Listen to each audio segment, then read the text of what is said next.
Hello everyone, আসসালামু আলাইকুম। আশা করি সবাই অনেক বেশি ভালো আছেন। আলহামদুলিল্লাহ, আমিও ভালো আছি। চলছে রোজা, আশা করি সবার রোজা খুব ভালোই কাটছে। আমারও কাটছে আলহামদুলিল্লাহ ভালো। আজকে আমি আপনাদের সাথে শেয়ার করতে যাচ্ছি কলিজা ভুনা। দেখতে যেমন সুন্দর, তার চাইতেও খেতে অনেক বেশি মজার হয়ে থাকে। আপনারা এই কলিজা ভুনা ভাত বা গরম পরোটার সাথে এনজয় করতে পারেন। তাহলে আর কথা না বাড়িয়ে শুরু করছি আমার আজকের এই রেসিপিটি। আমি এখানে নিয়ে নিয়েছি সেদ্ধ করা কলিজা, আলু, পেঁয়াজ, এলাচ, দারচিনি, তেজপাতা, মটরশুঁটি, কাঁচামরিচ, আদা রসুনের পেস্ট আর কিছু মশলা। আমি এখানে কলিজা সেদ্ধ করে কেটে রেখেছিলাম।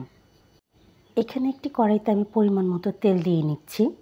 তেল গরম হয়ে যাওয়ার পরে এখানে আমি দিয়ে দিচ্ছি এলাচ, দারচিনি, তেজপাতা আর লং। এই মশলা থেকে যখন ফ্লেভার রিলিজ করবে, তার মধ্যে এখানে আমি দিয়ে দিব কুচি করে রাখা 2টি মিডিয়াম সাইজের পেঁয়াজ। পেঁয়াজগুলো দেওয়ার পর আমি ভেজে নিব যতক্ষণ না পর্যন্ত পেঁয়াজগুলো সফট হয়ে যাচ্ছে।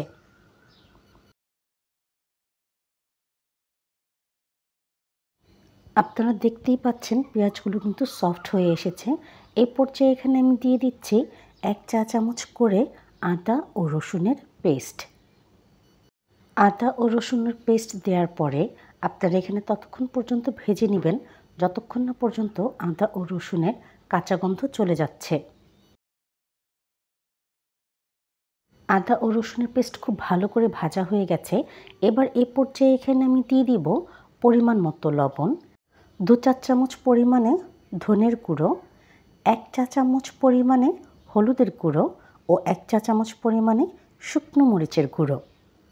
Please subscribe to my channel and press the bell icon, তাহলে সবার আগে নোটিফিকেশনটি আপনার কাছে যাবে আর ভিডিওটি সবার আগে আপনি দেখতে পাবেন। এবারে সব মশলাগুলোকে খুব ভালো করে মিশিয়ে নিব আর ততক্ষণ পর্যন্ত রান্না করতে থাকবো যতক্ষণ না পর্যন্ত খুব ভালো করে মশলাগুলোকে কষানো হয়ে যাচ্ছে। মশলাগুলো যাতে পুড়ে না যায় তাই এখানে আমি অল্প একটু পরিমাণে পানি দিয়ে নিচ্ছি।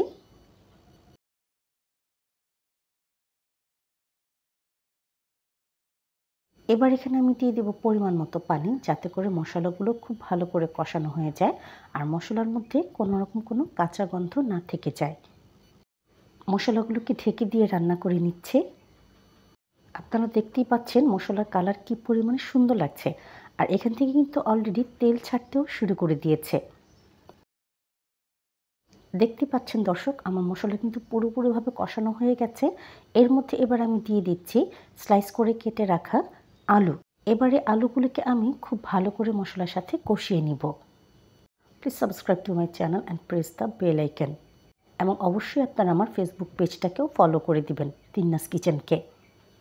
আপনারা দেখতেই পাচ্ছেন আলুগুলো কিন্তু খুব ভালো করে মশলার সাথে কষানো হয়ে গেছে। এখানে আমি দেখে নিচ্ছি আলু সেদ্ধ হয়েছে কিনা। হ্যাঁ, এখানে আমার প্রায় 60% পরিমাণে সেদ্ধ হয়ে গিয়েছিল।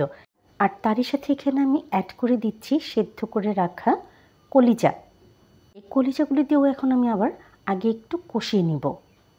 কলিজাগুলি দেওয়ার পরেও আমি খুব ভালো করে কষিয়ে নিব, কারণ কলিজার মধ্যে একটি অফ স্মেল থাকে। কষানোর ফলে সেই স্মেলটি চলে যাবে। Please subscribe to my channel, like, comment, share more and more.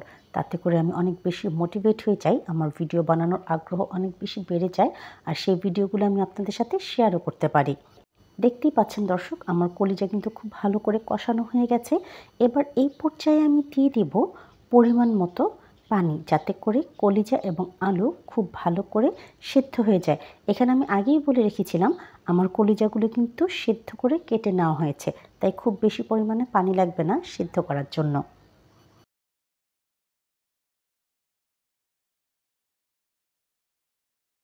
ঢেকে দিয়ে রান্না করে নিব। আর এবার এখানে আমি দিয়ে দিচ্ছি ফ্রোজেন মটরশুঁটি। মটরশুঁটি আপনি আপনার পছন্দ অনুযায়ী দিবেন, আমি দিয়েছি আমার পছন্দ অনুযায়ী। আপনারা হয়তো অনেকেই কলিজা ভুনার মধ্যে মটরশুঁটি ইউজ করেন না, কিন্তু আমি ইউজ করি। আমি আপনাদের বলবো আপনারা অবশ্যই একবারের জন্য হলেও ট্রাই করে দেখবেন, টেস্ট ভীষণ পরিমাণে বেড়ে যায়। আর এবার এ পর্যায়ে এখানে আমি দিয়ে দিয়েছি 4 থেকে 5টি আস্ত কাঁচামরিচ, তাতে করে ফ্লেভার খুব সুন্দর আসবে। আর এখানে এবার আমি দিয়ে দিয়েছি 1/4 চা চামচ পরিমাণে জিরের গুঁড়ো। আপনারা দেখতেই পাচ্ছেন কলিজা ভুনা কিন্তু হয়ে গেছে। এবার আমি আপনাদেরকে সার্ভ করে দেখাচ্ছি। দেখুন দর্শক, কি পরিমাণে সুন্দর লাগছে, আর এর টেস্ট ছিল অসাধারণ। আপনারা একবারের জন্য হলেও আমার এই রেসিপিটি বাসায় ট্রাই করে দেখবেন। আমি প্রথমেই বলেছিলাম রুটি, পরোটা বা ভাতের সাথে অসাধারণ লাগে। যদি আপনাদের আমার এই ভিডিওটি ভালো লেগে থাকে তাহলে অবশ্যই সাবস্ক্রাইব করে দিবেন আমার ইউটিউব চ্যানেলটিকে, ফলো করে দিবেন আমার ফেসবুক পেজ ও ইনস্টাগ্রাম আইডি তিন্নাস কিচেনকে। সাথে থাকার জন্য ও পুরো ভিডিওটি দেখার জন্য সবাইকে আন্তরিকভাবে ধন্যবাদ। ইনশাল্লাহ দেখা হবে পরের ভিডিওতে।